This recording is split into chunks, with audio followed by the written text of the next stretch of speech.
प्रधानमंत्री नरेंद्र मोदी पुणे पहुंच गए हैं। मौका बहुत खास है। लोकमान्य तिलक राष्ट्रीय पुरस्कार से आज प्रधानमंत्री नरेंद्र मोदी को सम्मानित किया जाएगा। यह पुरस्कार देश के विकास के लिए काम करने वालों को मिलता है। पीएम पुणे मेट्रो के 2 कॉरिडोर का इनॉग्रेशन भी आज करेंगे और सबसे खास बात यह कि प्रधानमंत्री नरेंद्र मोदी के साथ आज मंच साझा करेंगे एनसीपी चीफ शरद पवार। दगड़ू शेठ गणपति के दर्शन करेंगे प्रधानमंत्री नरेंद्र मोदी और इस कार्यक्रम में, इस सम्मान समारोह में शरद पवार की मौजूदगी को लेकर बड़े सवाल उठ रहे हैं। ऐसे वक्त में जब इंडिया नाम का विपक्षी गठबंधन अपने आप को मजबूत साबित करने की कोशिश में है, विपक्षी एकजुटता के मुजाहरे की कोशिश की जा रही है, शरद पवार का प्रधानमंत्री नरेंद्र मोदी के साथ दिखना चर्चा का विषय है।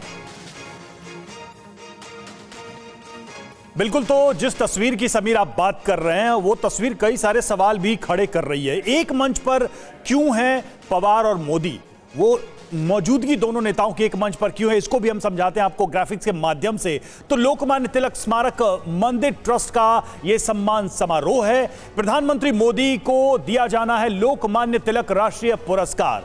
चीफ गेस्ट होने के नाते शरद पवार पीएम को सम्मान देंगे। देश के कई प्रधानमंत्रियों को यह सम्मान यानी लोकमान्य तिलक राष्ट्रीय पुरस्कार सम्मान मिल चुका है। प्रधानमंत्री नरेंद्र मोदी को भी यही पुरस्कार आज मिलना है। और देखिए ये तस्वीरें आ रही हैं पुणे से। प्रधानमंत्री नरेंद्र मोदी को इस वक्त हम देख सकते हैं पूरे विधि विधान से दगड़ू शेठ गणपति मंदिर में पूजा अर्चना करने पहुंचे हैं प्रधानमंत्री नरेंद्र मोदी और ये तस्वीरें हम आपको वहीं से दिखा रहे हैं।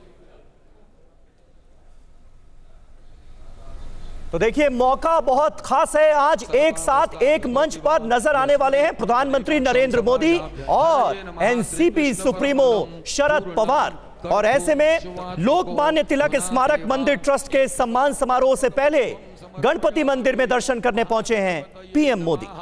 शमीपत्रं समर्पयामि। ओम गंगणपतये नमः। एकदंताय विद्महे वक्रतुंडाय धीमहि तन्नो दन्ते प्रचोदयात्।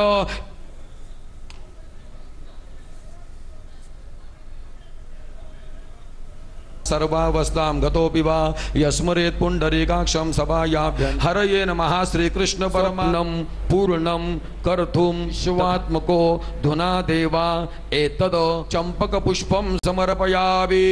महागणपतये नमः। शमीपत्रं समर्पयामि। ओम गंगणपतये नमः। एकदंताय विद्महे वक्रतुंडाय धीमहि तन्नो दन्ते प्रचोदयात्। तो ये तस्वीरें आपको दिखा रहे हैं राजीव सिंह, हमारे संवाददाता इस वक्त हमारे साथ जुड़ चुके हैं।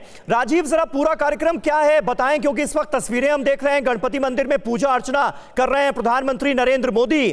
वो तस्वीरें कब दिखेंगी जब एक साथ एक मंच पर प्रधानमंत्री मोदी और शरद पवार दोनों होंगे? पुष्पम समर्पयामि। महागणपतये नमः। शमीपत्रम। बिल्कुल, सबसे पहले आपको बता दूं कि इस वक्त जो प्रधानमंत्री नरेंद्र मोदी हैं वो दगड़ू शेठ गणपति मंदिर में है जहां पर पूजा अर्चना चल रही है और इस पूजा अर्चना आरती के बाद में प्रधानमंत्री नरेंद्र मोदी सीधे एसपी कॉलेज पहुंचेंगे। आपको तस्वीर दिखा देते हैं, ये वो एसपी कॉलेज है पुणे का, तिलक रोड पर ही मौजूद है और इसी तिलक रोड पर मौजूद जो ये कॉलेज है, इसी कॉलेज में उन्हें लोकमान्य तिलक पुरस्कार से नवाजा जाएगा, जिस तरह से उनका एक सामाजिक और राजकीय कार्य रहा है। और ऐसे में यहाँ पर उनके साथ मंच पर शरद पवार होंगे और यही सबसे बड़ा आकर्षण इस वक्त बना हुआ है कि आखिर शरद पवार पीएम मोदी के साथ में कैसे मंच साझा कर रहे हैं। इस बात को लेकर जो इंडिया गठबंधन के उनके साथी दल हैं वो भी सवाल उठा रहे हैं, क्योंकि तमाम बड़े नेता अगर मंच पर होंगे तो हो सकता है कि कोई ना कोई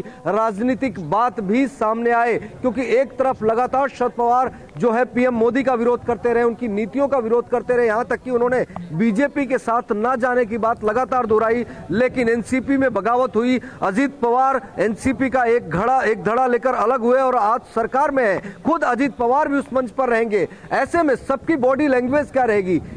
स्पीच जो निर्धारित की गई है उसमें शरद पवार का भी भाषण रखा गया है। ऐसे में शरद पवार अपने भाषण में क्या कुछ कहते हैं, पीएम मोदी क्या कहते हैं और इसका एक बड़ा संदेश क्या निकल कर जाता है, इस पर जरूर सबकी नजर रहेगी। फिलहाल अभी गणपति मंदिर में मौजूद हैं मोदी प्रधानमंत्री मोदी, और उसके बाद में इस कॉलेज में आएंगे, और उसके बाद इस कॉलेज के कार्यक्रम के बाद में यहां से वो शिवाजी नगर जाएंगे। अच्छा राजीव, ये बात सही है कि प्रधानमंत्री नरेंद्र मोदी को ये सम्मान मिलना है और शरद पवार इस समारोह के चीफ गेस्ट हैं, तो शरद पवार ही प्रधानमंत्री नरेंद्र मोदी को सम्मानित करेंगे।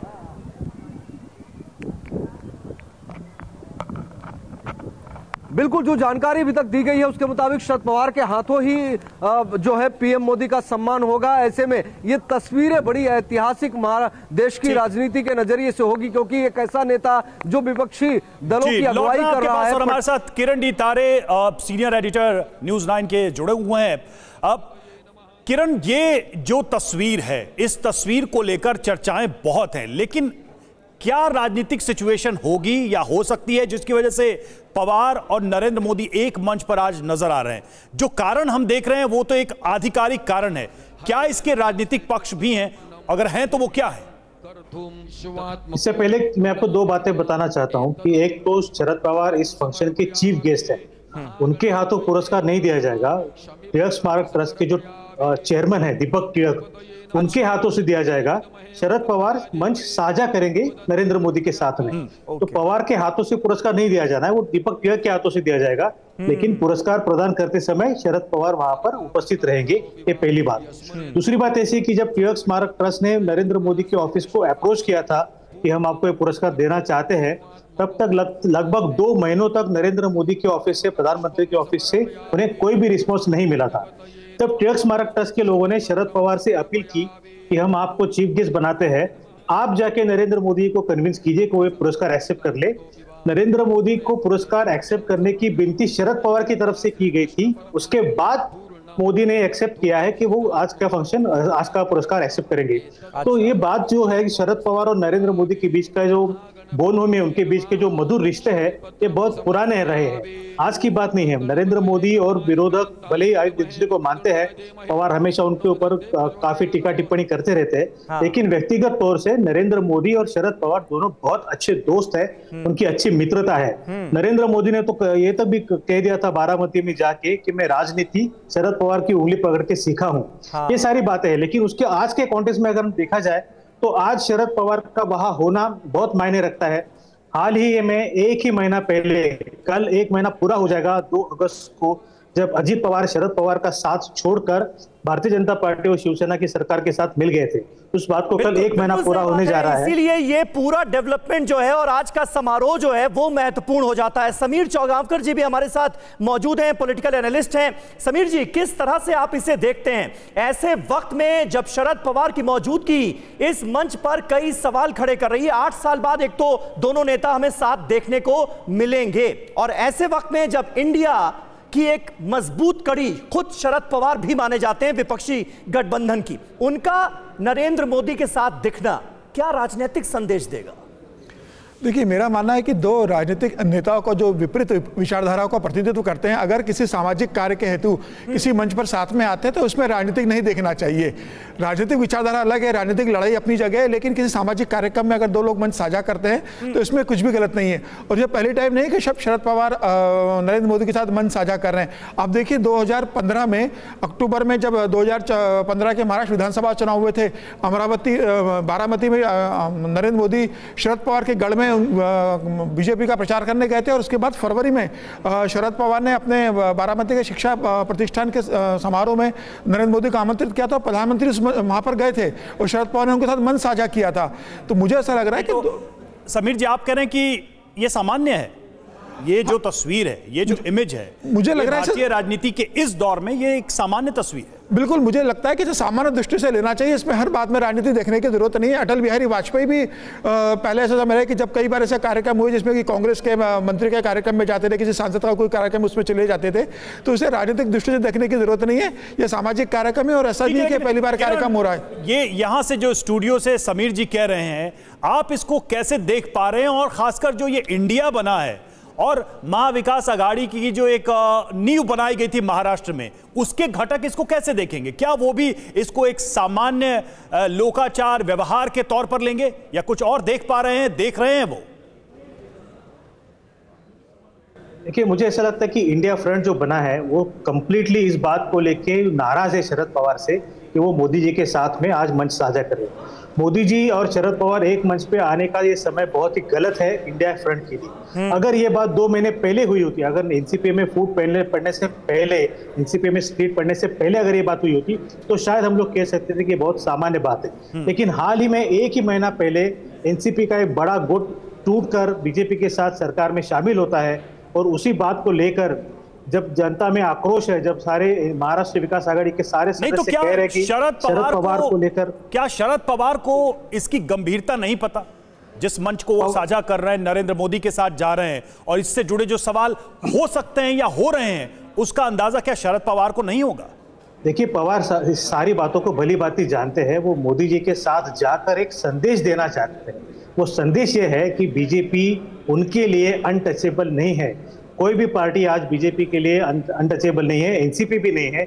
शायद ऐसा हो सकता है, महाराष्ट्र में जो स्पेकुलेशन चल रहा है उसकी मैं आपको आज बात बता दूं, ऐसा हो सकता है, महाराष्ट्र में ऐसी चर्चा हो रही है कि शरद पवार आने वाले कुछ दिनों में अजीत पवार के साथ समझौता कर लेंगे और सक्रिय राजनीति से हटकर अलग रास्ता बनाएंगे और पार्टी की कमान पूरी तरह से सुप्रिया सुळे और अजीत पवार के हाथ में सौंप देंगे। उसकी शायद ये पहली पैर ये बहुत महत्वपूर्ण है और इसकी चर्चा जोरों पर है सियासी गलियारों में, और इसीलिए आज का ये जो सम्मान समारोह है, आज का ये जो मंच है, ये बहुत महत्वपूर्ण हो जाता है। समीर चौगावकर जी, कहा तो ये भी जा रहा है कि इंडिया गठबंधन के नेताओं ने शरद पवार को मनाने की कोशिश कि वो मंच पर ना जाएं, नरेंद्र मोदी के साथ ना दिखें की, लेकिन उसका भी असर नहीं हुआ। कहा यह भी जा रहा है कि एक नाव 2 नावों की सवारी करते हुए नजर आ रहे हैं शरद पवार। आपको ऐसा बिल्कुल नहीं लगता? देखिए, बिल्कुल। देखिए, शरद पवार आज के पार्लियामेंट का सेशन चल रहा है। शरद पवार राज्यसभा के सांसद है। आज उन्हें अगर देखा जाए तो राज्यसभा में उपस्थित रहना चाहिए था। आज बिल भी आ रहा है लोकसभा में अंदर दिल्ली के अगेंस्ट में। तो ऐसे समय में अगर शरद पवार गए तो शरद पवार के मन में क्या है, शरद पवार के अलावा कोई और नहीं बता सकता। मुझे ऐसा लग रहा है कि ये इस कार्यक्रम में उन्हें मुख्य अतिथि के रूप में आमंत्रित किया गया था, उन्होंने स्वीकार कर लिया था। अब उन्हें ऐसा लग रहा होगा कि 11th आवर पे एकदम अकस्मात में न जाकर अपने लिए एक एम्ब्रेसिंग सिचुएशन ज्यादा खड़ी कर सकते हैं। हालांकि उनके ऊपर एनडीए के बाकी दलों का, महाराष्ट्र में कांग्रेस का, शिवसेना, उद्धव गुट का काफी दबाव है कि उन्हें जो इनसाइड स्टोरी बता रहे किरण, जो इनसाइड स्टोरी बता रहे हैं कि नरेंद्र मोदी को मनाने, उनके दफ्तर को अप्रोच करने के लिए शरद पवार से कहा गया और ये एक इनिशिएटिव शरद पवार ने भी उठाया। तो ये तो समझ में आ रहा है कि शरद पवार की इच्छा थी कि वो ये प्रयास करें। ये तो दिखाई दे रहा है कम से कम। अगर ये TV9 पे जो हम एक इनसाइड स्टोरी बता रहे हैं इस पूरे पिक्चर की कि दरअसल हुआ कैसे ये संभव। देखिए, शरद पवार और नरेंद्र मोदी के बहुत लंबे एसोसिएशन रहा है। भले ही 2 विपरीत राजनीतिक दलों में रहे हो, लेकिन दोनों के व्यक्तिगत संबंध हमेशा बहुत अच्छे रहे। शरद पवार कई बार गुजरात गए और जब नरेंद्र मोदी मुख्यमंत्री थे तो उनसे उन्होंने वहाँ मुलाकात की थी। तो ऐसा नहीं कि दोनों के अंदर कोई अंडरस्टैंडिंग नहीं है। हाँ, लेकिन अब जैसे नरेंद्र मोदी ने भी कहा था कि मैं शरद पवार की उंगली पकड़ के चलना सीखा हूँ राजनीति में, तो शरद पवार ने कहा था कि ये उंगली मुझे इतनी भारी पड़ेगी, मुझे मालूम नहीं था आगे जाकर। तो दोनों के वैचारिक मतभेद जरूर रहे, लेकिन दोनों के बीच में केमिस्ट्री भी बहुत अच्छी रही है राजनीतिक दृष्टि से। और आज जो राजनीतिक परिस्थिति बन चुकी है राष्ट्रीय स्तर पे और महाराष्ट्र के ऊपर, तो मुझे ऐसा लग रहा है जिस हिसाब से भारतीय जनता पार्टी देश के अंदर एक ताकत बन चुकी है, आने वाले समय में उनकी 2024 में जीत सुनिश्चित है। महाराष्ट्र में भी जिस हिसाब से उद्धव की पार्टी टूटी, राष्ट्रवादी कांग्रेस पार्टी टूटी है, अब शरद पवार के पास बहुत ज्यादा स्पेस राष्ट्रीय स्तर पर नहीं बचा होगा जिस उम्र में वो पहुंच चुके।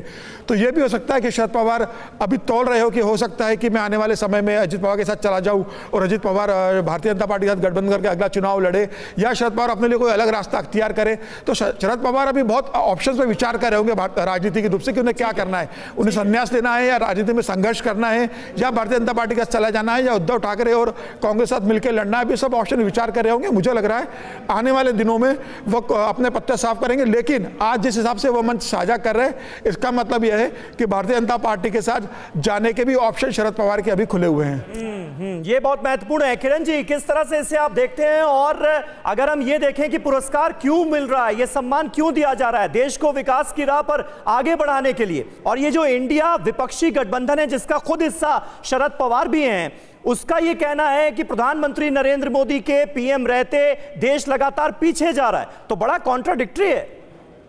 लेकिन नरेंद्र मोदी ऐसे पहले प्रधानमंत्री है जो अपने पद पर रहते हुए उनको ये पुरस्कार दिया जा रहा है। इससे पहले इंदिरा गांधी और अटल बिहारी वाजपेयी हो, मनमोहन सिंह हो, इनको भी पुरस्कार दिया जा चुका है, लेकिन अपने पद से हटने के बाद दिया गया था। मोदी पहले ऐसे प्रधानमंत्री हैं जिनको पद पे रहते हुए पुरस्कार दिया जा रहा है। इसके पीछे 2-3 कारण है।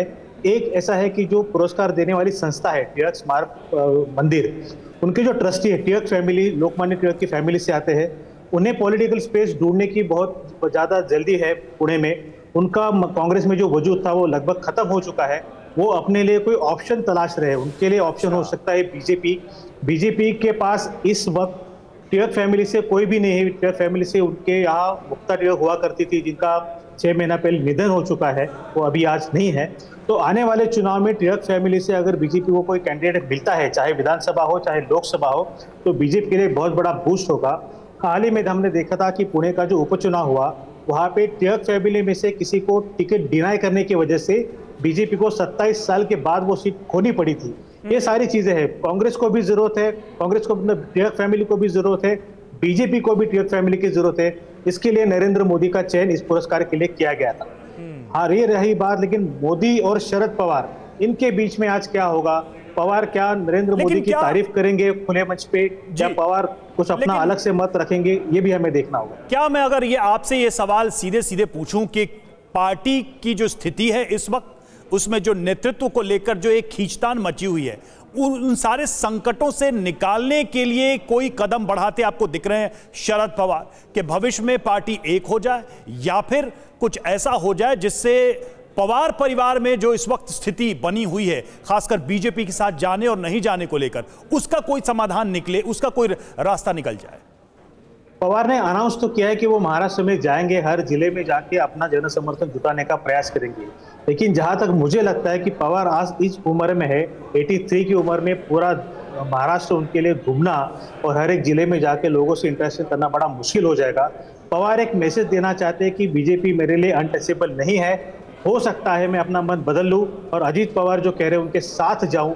भले ही मेरा उनके निर्णय के लिए खुले तौर से समर्थन नहीं होगा, लेकिन पीछे की तरफ से, पर्दे के पीछे रह के पवार अजीत पवार को सपोर्ट करेंगे, ऐसा मेरा इसमें एक अंदाजा है कि ऐसा हो सकता है। ठीक है समीर चौगावकर जी, लेकिन क्या आप इसे एक नाकामयाबी भी मानेंगे इंडिया गठबंधन की, कि वो मना नहीं पाया शरद पवार को कि इस मंच पर ना जाएं, पीएम मोदी के साथ ना दिखें?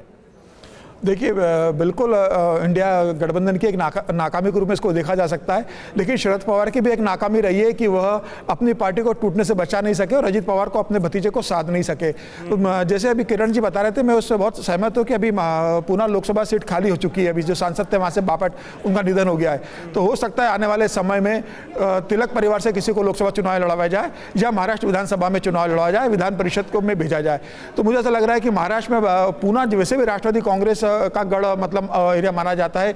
अजीत पवार खुद उस क्षेत्र का प्रतिनिधित्व करते हैं, वहाँ से कई लंबे समय तक वहाँ के जो प्रभारी रहे हैं सरकार में, वह राष्ट्रवादी कांग्रेस के नेता ही रहे हैं पुणे की तरफ से। तो मुझे ऐसा लग रहा है कि भारतीय जनता पार्टी का एक ज़्यादा फोकस होगा कि पुणे और उसके आसपास के क्षेत्रों में जो राष्ट्रवादी कांग्रेस का दबदबा है, वहाँ भारतीय जनता पार्टी का दबदबा बने और भारतीय जनता पार्टी में एक ताकत के रूप में बने। मुझे लग रहा है इस दौरे से उसका भी एक संदेश देने की कोशिश होगी और आने वाले लोकसभा चुनाव में और विधानसभा चुनाव में इस क्षेत्र में भारतीय जनता पार्टी को एक बढ़त मिलेगी। लेकिन फिलहाल इंडिया के लिए जो गठबंधन बना है उसके लिए एक एम्ब्रेसिंग सिचुएशन है। आज अगर शरद पवार स्टेज शेयर करते हैं तो उन्हें जनता के बीच यह कहने में कि हम एकजुट है और शरद पवार नहीं जाएंगे, यह कहने में उन्हें बहुत मुश्किल होगी और उन्हें भी लग रहा होगा कि कब शरद पवार क्या निर्णय लेंगे कोई नहीं जान सकता। बिल्कुल बिल्कुल, और यही वजह है कि आज की ये तस्वीरें बहुत महत्वपूर्ण होने वाली हैं, जब एक मंच पर एक साथ 8 साल बाद प्रधानमंत्री नरेंद्र मोदी और शरद पवार साथ साथ दिखेंगे। सबकी नजरें उन तस्वीरों पर होंगी।